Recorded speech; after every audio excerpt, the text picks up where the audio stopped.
Hi, I'm Emily and I'm the founder of Reconnected Life because rape isn't the end of our story and we do deserve to live a full and whole reconnected life again. So today I'm going to talk to you about sleep and bedtime rituals. It's something that I know can be a real issue for many of us. It was certainly a real issue for me. At the beginning, I never even wanted to sleep through the night. I needed to be awake and aware of what was going on, so I would sleep through the day. Then it became impossible to be able to sleep through the day because life goes on and needed to work. And I still used to be quite fearful of night and sleep and what being asleep meant because I would get flashbacks, nightmares, night terrors. And so I would often go to bed really quite late, delaying the need to sleep, make sure I was really tired in the hope that I would sleep through. Then I'd be waking up in the night and always feeling like I hadn't had any sleep when I did wake. And the thing about not getting enough sleep is that where whatever we're going through in life, it feels so much harder to handle and to deal with if we're tired. A really happy day where nothing goes wrong and we're with people who love and support us is still harder to handle if we're really tired. So trying to figure out how we can crack this nut of getting to sleep and having enough good quality sleep is really important for our recovery. And it can feel like it's an impossibility. For me, for so long, my only dream was to be able to sleep through the night. And now I mostly do. And when I don't, it's not because I have nightmares and flashbacks. It's because actually sometimes getting to sleep and staying asleep is a constant human problem. And it's kind of like odd though, isn't it? Because breathing is so natural to us and it's something that we have to do as humans to stay alive. And sleep is also natural to us and something that we have to do as humans to stay alive. If we don't sleep, our organs start to go down into failure, and that's why not allowing people to sleep is a torture that's banned under war crimes and things like that. So let's see how we can get to sleep and attain that impossible dream. Now, there's going to be lots and lots of advice that you can find online, articles, a zillion articles and advice and thoughts that you can find online. So this is just mine that goes into the mix. And what is right for you will maybe be a little bit of trial and error of different things. I'm going to talk to you about what has worked for me and what I still do to make sure that I get a good night's sleep. So the first thing to do is to make sure that our body is open to being calm and going to sleep. That means that, and especially with those of you who might be suffering from PTSD like I used to, our bodies are kind of alert all the time. They're in a state of hypervigilance. And that means that there's a lot of adrenaline running around our bodies. There's a lot of cortisol being produced. So what we need to do is we need to make sure that we're not adding to that adrenaline and cortisol production. This means if you do go to the gym and you do exercise, don't go in the evening because that will keep that adrenaline and that cortisol running for a couple of hours or so afterwards. Move your exercise routine to earlier in the day if possible, or mix it up with a different kind of exercise routine like yoga, which will keep the body calmer and more relaxed and not get the blood pumping around in the same way. Also, caffeine. I'm probably stating the obvious here, but caffeine will keep us alert. And whilst for me, coffee in the morning doesn't always necessarily wake me up, I know that if I have coffee in the afternoon, I won't sleep at night. It's really quite annoying and I suppose subtly ironic that way.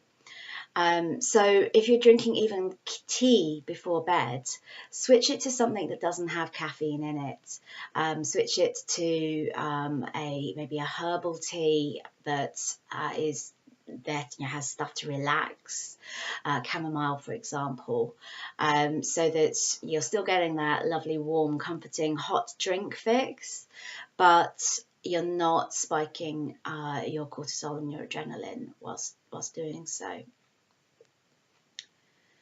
So that's kind of in the lead up, the late afternoon, early evening period, where just kind of watching what activities you're doing and what you're putting into your body in terms of no caffeine, to make sure that you are really enabling yourself to be more relaxed. Then there's the sort of the pre-bedtime routines and rituals.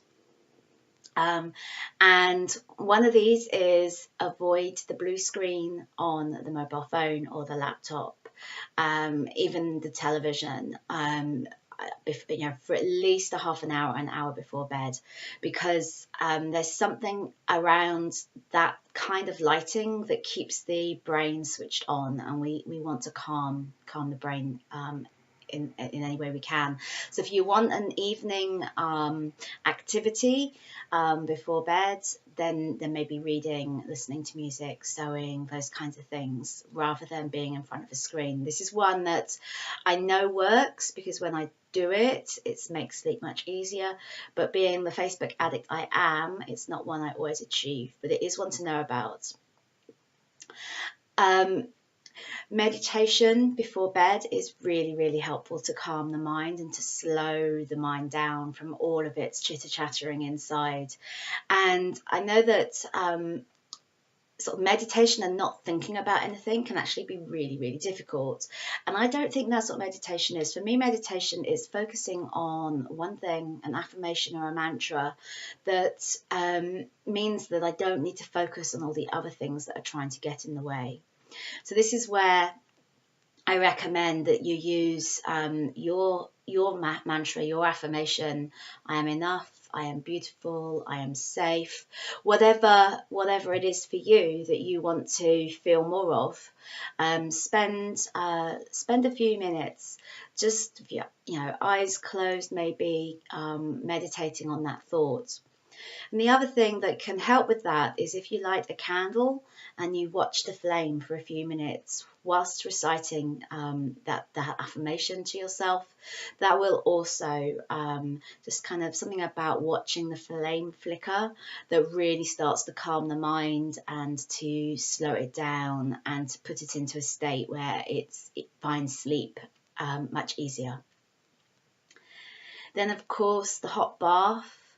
Epsom salts, because magnesium is really good for us. We need that. It helps to calm and helps to counter all that cortisol that's running around our body. So Epsom salts, maybe a couple of sprinkles of lavender oil to soothe us. Lavender's really good at calming, soothing, and aiding sleep. So a hot bath with lavender oil and Epsom salts, 20 or 30 minutes, is a really good ritual to get into the habit of.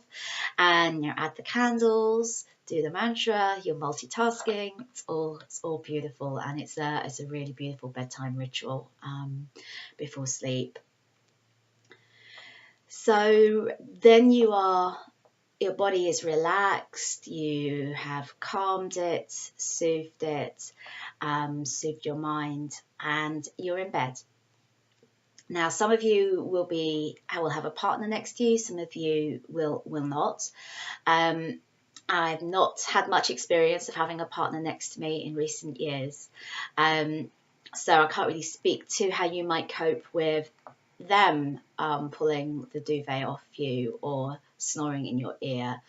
But some of the things that you can do anyway, and if your partner doesn't mind, is to put a little bit of lavender oil or a different soothing oil that you like the smell of, spray it in the room, or just a couple of drops on your pillow. That will help. Definitely have a little bottle of oil by your bed so that if you wake up, you can sniff it straight away and bring yourself back into reality and back into a soothing place. And if you are prone to waking up a lot in the middle of the night, what I recommend is something that my psychiatrist had me do, which was have a little pad and a pen or pencil by the bed, so that if something is stopping us from sleeping, is waking us up, and it's on our mind, if we scribble it down, doesn't matter if we can't read it the next day, just the act of scribbling it down kind of helps the unconscious go, oh yeah, okay, she's dealt with that now. We don't need to keep going on at her about it. We don't need to keep knocking at her door and saying, remember this, remember this. We want to freak you out with this thought. We write it down. Unconscious mind tends to go away. And in fact, one of my clients actually said just having the notebook meant that she didn't need to write anything down. It was like the brain knew, oh yeah, okay, if we were to want to knock at the door, it would be there. So let's not bother knocking. It's kind of great the way the unconscious sometimes works for us as well as against us that way. If you do wake up from flashbacks or nightmares, night terrors in the night, then one of the things that you can do is have the oil by the bed to bring yourself back into the now as quickly as possible and really ground yourself. One of the things I think that is most helpful is when we self-soothe through patting. So this is where we kind of do the arm pats, the leg pats, just kind of reminding ourselves that we are here in our bodies and we're not somewhere else. And ground and orient yourself to notice what you can see, what you can hear, what you can smell, what you can feel, and just bring yourself back into the present. And then write it down if there's anything that needs to be written down. So either you are in bed trying to get to sleep, all calm, or you're in bed having woken up trying to get to sleep, trying to calm yourself. Now, one of the things we've often been told when we're children, I remember when I was a child, I was always told that if you can't sleep, count sheep. And quite frankly, I think that's probably the most useless old wives' tale I've ever heard. Now, I'm not saying it doesn't work for some people. It must exist as a piece of advice for some reason. But trying to focus on sheep means I'm not, it means my mind is getting engaged with trying to focus on sheep. And actually what I want to do is switch my mind off so I can go to sleep. Now, the other thing is that phrase, go to sleep.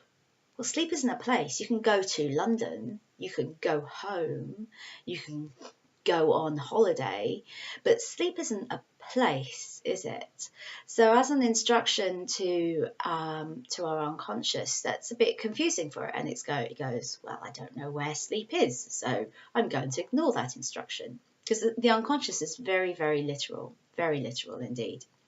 We also can't fall asleep because we don't fall anywhere. We hope that, we don't fall off the bed and onto the floor, because that actually wouldn't help us go to sleep. So one of the things that I find really powerful and really effective in achieving that state of sleep is to just quietly and calmly, almost like a mantra again, say to myself, sleep is coming. Sleep is coming. Sleep is coming. That's all that I need to focus on, is that sleep is coming, and then sleep will come. One of my clients has added, sleep is coming, I am safe. Sleep is coming, I am safe. And has found that it has been really working really well for her. So play around with how you want to use that, but sleep is coming and sleep will come, I promise. So that's a lot of quite, practical things that you can do to help sleep through the night. And then, of course, there's the waking up in the morning. Waking up in the morning is difficult especially if we haven't had an awful lot of sleep, and especially if the quality of our sleep has still been quite fitful. But often we can't lie in and snooze and wake up when we want. We have to get up.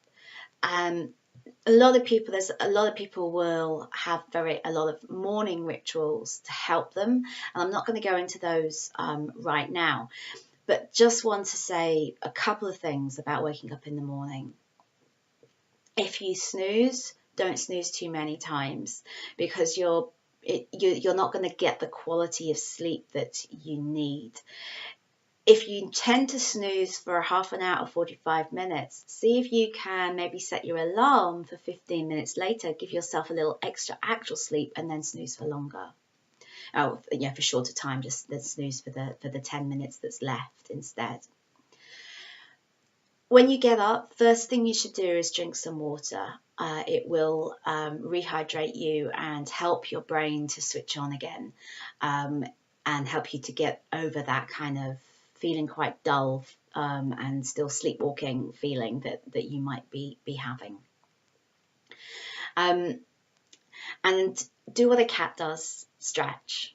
You see how cats and animals, when they first wake up, they really do stretch out their whole body. So take some time to just do that, just a few minutes of just stretching out your whole body, unwinding and releasing the tensions from the night.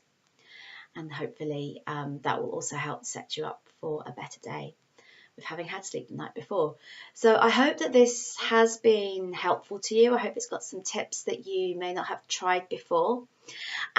Please let me know how you get on in the comments, and share other ways that you've found helpful for getting to sleep as well, because the more we share, the more everyone can learn from each other, try things out for themselves, and find their code, their key for how to get a restful night's sleep. Thank you ever so much. This has been Emily from Reconnected Life. See you next time.